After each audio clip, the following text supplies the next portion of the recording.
26,000 करोड़ रुपए की लागत से पटना पूर्णा एक्सप्रेस, बक्सर भागलपुर एक्सप्रेस, बोधगया राजगीर वैशाली और दरभंगा सड़क संपर्क परियोजना विकास और बक्सर गंगा नदी पर 2 लेन वाला एक अतिरिक्त पुल भी बनाने की सहायता को किया गया है और 21,400 करोड़ की लागत से विद्युत परियोजना आरंभ की जाएगी, जिसमें 2400 मेगावाट के लिए नए विद्युत यंत्र की स्थापना कराना भी शामिल है। इसमें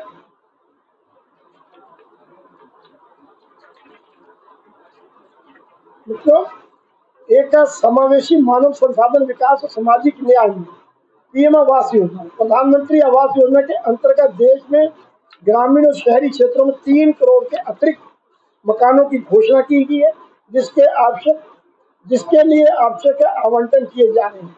प्रधानमंत्री आवास योजना के तहत उत्तर प्रदेश में कुल 20 लाख शहरी और प्रधानमंत्री आवास और 25 लाख ग्रामीण आवास मिलेंगे और महिला संचालित विकास को बढ़ावा देने के लिए इस बजट में महिलाओं और बालिकाओं को लाभ देने की योजना हेतु 3 लाख करोड़ रुपए की अधिक से आवंटन की व्यवस्था महिलाओं के लिए इसमें की गई है। और ये जो समावेशी मानव संसाधन विकास जो है सामाजिक न्याय में, इसमें 4-5 बिंदु महत्वपूर्ण रखे गए हैं। उत्तर प्रदेश में हाईवे के लिए चालू वित्त वर्ष में करीब 40,000 करोड़ रुपए मिलने की संभावना। उत्तर प्रदेश को 10 नए राष्ट्रीय मार्ग मिले। प्रधानमंत्री सड़क योजना के तहत प्रदेश में ग्रामीण क्षेत्र की 2000 नई सड़कों का निर्माण होगा। बजट में ग्रामीण सड़कों का खासा ध्यान रखा गया है। उत्तर प्रदेश रेलवे में डेवलपमेंट के लिए 19,848 रुपए दिए गए और पूर्वांचल में बिहार के हालत पर 19.2 किमी लाइन का दोहरीकरण किया जाएगा। केंद्रीय बजट में नए औद्योगिक पार्क बनने की बात कही गई है, जिसका कि सबसे बड़ा लाभ उत्तर प्रदेश को मिलने की उम्मीद है। यूपी में 2 से 3 इंडस्ट्रियल पार्क जो है वो हम लोगों को उत्तर प्रदेश से मिलने की उम्मीद है। बजट में कर्ज गारंटी हो रही है, बहुत अच्छी योजना माननीय प्रधानमंत्री जी के नेतृत्व में हुई है कि बजट में कर्ज गारंटी योजना से उत्तर प्रदेश को 20 लाख इकाइयों का जीवन दान मिलेगा कि जो औद्योगिक इकाइयां ठप हो चुकी है उनको फिर से पुनर्जीवित करने के लिए ये योजना आई है, जिसमें 22 लाख नए उद्यमी तैयार हुए। यूपी को केंद्र सरकार के चालू वित्त वर्ष में 2.44 लाख करोड़ रुपए मिलेंगे। ये राशि केंद्रीय करों में राजस्व और ब्याज मुक्त लोन के तहत मिलेगी।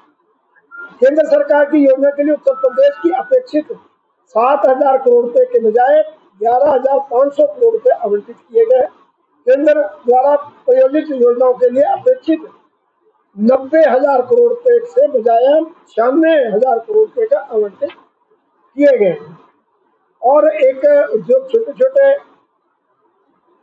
MSMI के को बढ़ावा देने की भी इस सरकार ने इसको विशेष इस पैकेज के लिए ध्यान रखा है। इस बजट में MSMI के और विनिर्माण में विशेषकर श्रम प्रधान विनिर्माण की ओर से विशेष ध्यान दिया गया है।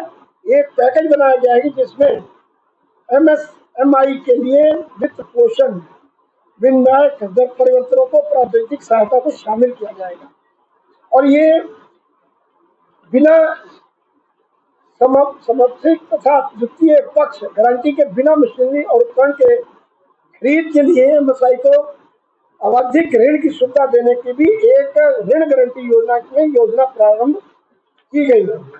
ये बहुत बड़ी अच्छी योजनाएं हैं।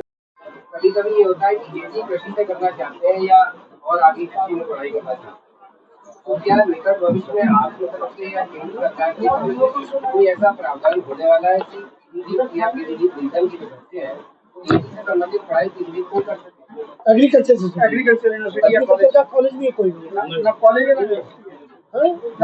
यूनिवर्सिटी है।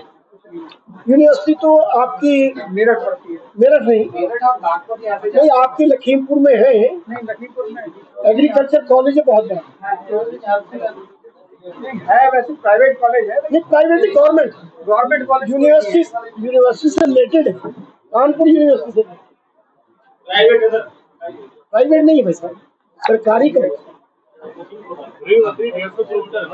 हाँ दूर, ये दूर है, बिल्कुल आपकी बात सही है कि हम पीलीभीत की तरफ से जनप्रतिनिधियों के सहयोग से एक आग्रह करेंगे कि भी यहाँ पे कोई गवर्नमेंट का एग्रीकल्चर कॉलेज अच्छा है यहाँ पर बने, इसकी जरूर हम अपने हम पूरे पीलीभीत की प्रेस आपसे अनुरोध कर रही है कि आप इसके आप करवाएं, क्योंकि आप सरकारी मंत्री हैं, आप करवा। यही बात कह रहा हूँ कि करवाना, सबका सहयोग, जो हमारे जनप्रतिनिधि हैं, हमारे यहाँ केंद्र के मंत्री हैं, उनको सबको साथ लेकर माननीय मुख्यमंत्री जी से आग्रह करेंगे कि भी यहाँ पर गवर्नमेंट एग्रीकल्चर कॉलेज यहाँ की स्थापना पीलीभीत में होनी चाहिए, जिससे कि यहाँ के लोगों का भविष्य बच्चों का बन सके। क्योंकि एग्रीकल्चर जो ये सेक्टर है, उसमें मैं एग्रीकल्चर का मंत्री होने के नाते मैं बहुत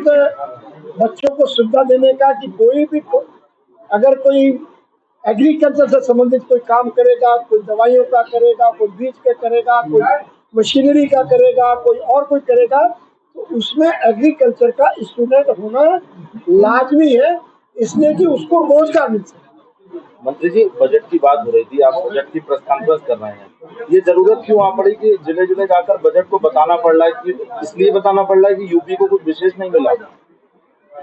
देखिए, मैंने बताया कि यूपी को बहुत बड़ा बजट दिया गया है और मैंने आपको बताया जहाँ 10 लाख से लेकर 20,000 कई हाईवे, कई सेक्टरों में यूपी को केंद्र सरकार ने दिया है, ऐसा नहीं है। मगर ये एक जानकारी, एक मतलब कि बजट को लोग समझे कि क्या बजट में क्या क्या हुआ है। ऐसा है कि जो इतना बड़ा बजट माननीय प्रधानमंत्री में हर वर्ग को मिला है, तो उसकी सारी जानकारी भी होनी आप लोगों के माध्यम से और नीचे स्तर तक जानकारी जाए। क्या यह है कि और लोग समझे, उसको सोचे, उस मकान की सुविधा प्रदान की जाएगी। ये भारतीय पोत परिवहन उद्योग की हिस्सेदारी बढ़ाने और अधिक रोजगार सृजित करने के लिए स्वामित्व पट्टे में इन सुधारों को लागू किया जाएगा।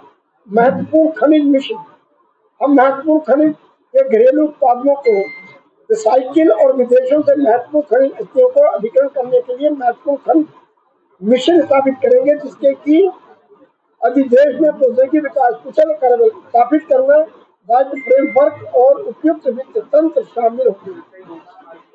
ये सारी चीजें और शहरी विकास के लिए राज्यों के साथ मिलकर केंद्र सरकार ने विकास केंद्र के रूप में शहरों को विकसित करने की सुविधा उपलब्ध कराएगी। आर्थिक और आवागमन की योजना और नगर आयोजन की स्कीमों को प्रयोग करके शहरों में आसपास के क्षेत्रों में सुव्यवस्था तरीके से विकसित किया जाएगा। शहरों का रचनात्मक पुनर्विकास परिवर्तनकारी प्रभाव के साथ मौजूदा शहरों में रचनात्मक ब्राउनफील्ड पुनर्विकास के लिए केंद्र सरकार वर्तकारी नीतियों के बजाय आवंटित तंत्र और विनिमय के हेतु एक फ्रेमवर्क तैयार करेगी। और स्ट्रीट मार्केट, स्ट्रीट वेंडरों के जीवन में परिवर्तन के लिए अगले 5 वर्षों प्रत्येक वर्ष चुनिंदा शहर में 100 सात्विक हाट स्ट्रीट फूड हब के विकास के लिए सहायता के लिए योजना बनाई गई है। इसका मतलब हम सभी के लिए दरों को कम करने, महिलाओं को खरीदी गई संपत्तियों के शुल्क को और कम करने का विचार करने का हेतु उन राज्य सरकारों को प्रोत्साहन करेंगे जिनको की अधिक स्टाम्प शुल्क लगाना जारी रखा है। इस बार को शहरी विकास योजना का अनिवार्य ये एक घटक है। ये सारी चीजें, ये एक बहुत बड़ा माननीय प्रधानमंत्री जी ने पीएम सूर्य घर मुफ्त बिजली योजना के तहत, जहाँ की वो ना तो खंबे की जरूरत पड़ेगी ना तार की जरूरत पड़ेगी, ये सोलर टाइप एक नया उनका एक कॉन्सेप्ट लेके आए हैं जो 1 करोड़ घरों को प्रति माह 300 यूनिट तक मुफ्त बिजली प्राप्त करने का सक्षम बनाने के लिए रूफटॉप सोलर प्लांट लगाने के लिए पीएम सूर्य का मुफ्त बिजली योजना के अंतर्गत 128 करोड़ से अधिक पंजीकरण किए गए हैं और 14 लाख आवेदन प्राप्त हुए। हम इसे आगे और प्रोत्साहित करेंगे। पीएम सूर्य योजना के तहत उत्तर प्रदेश को 20 लाख परिवारों को लाभ मिलने की उम्मीद है। तो ये सारी चीजें हैं। मैं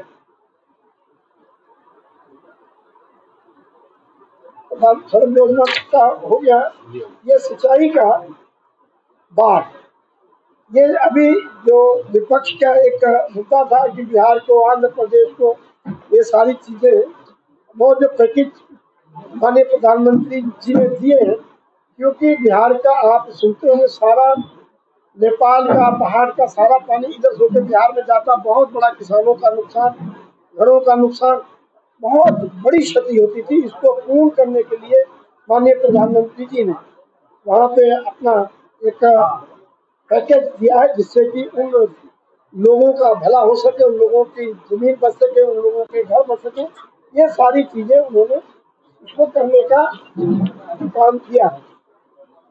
तो ये बहुत बड़ा बजट है, हम लोगों को ये मिला है और ये बजट बहुत अच्छा माननीय प्रधानमंत्री जी ने बहुत सोच समझ के, और जो उनकी टीम है माननीय वित्त मंत्री जी के नेतृत्व में भी जो उनकी टीम, सेक्रेटरी सारे, उन्होंने बहुत अच्छा मिलके पूरा बजट बनाने का तैयार किया गया है। और टैक्स पे भी उन्होंने बहुत सारे बिंदुओं को ठीक करने, अच्छे और बेहतर बनाने के लिए किया है। जैसे टैक्स अधिकारी गणों को उच्च न्यायालयों में उच्च न्यायालय के प्रदर्शन कर उत्पादक शुल्क सेवा कर के संबंधित अपीलों को दायर करने के लिए मौद्रिक सीमाओं को क्रमशः 60 लाख, 2 करोड़ और 5 करोड़ तक बढ़ाने का प्रस्ताव रखा है। भारतीय स्टार्टअप अप इकोसिस्टम में प्रोत्साहित करने की उद्यमशीलता को की भावना को बढ़ावा देने के लिए, इनोवेशन को समर्थन देने के लिए किया गया है। ये सारी चीजें, टैक्स पे भी बहुत सारी डिबेट उसको देने का काम किया गया है। अभी आपने देखा कि जो टैक्सेस हैं, नई जो कर प्रणाली है, इसमें 3 लाख रुपए का शून्य है, 3.7 लाख रुपए का 5%, 7 से 10 लाख रुपए 10%, 10 लाख से 12 लाख 15%, 12 से 15 लाख 20% और 15 लाख से ऊपर 30% का इसको विवेक दिया गया है, जो पहले की बहुत कम था, उसकी तुलना में ये दिया गया। और साथियों, जो उत्तर प्रदेश में बहुत सारा आपको पहले उत्तर प्रदेश ने जब बजट रखा था, इसमें उत्तर प्रदेश को 20 लाख इकाइयों का जीवन में वो सारी चीजें हैं, और ये सारी चीजें उत्तर प्रदेश को भी इसके साथ विशेष रूप में देने का काम किया है। मैं इस बजट के माध्यम से आप लोग सब लोग यहाँ पर, मैं बहुत बहुत आपका धन्यवाद, बहुत बहुत बधाई देना चाहता हूँ कि एक अच्छा बजट यहाँ पर सवाल कर रहे हैं। हाँ हाँ, नहीं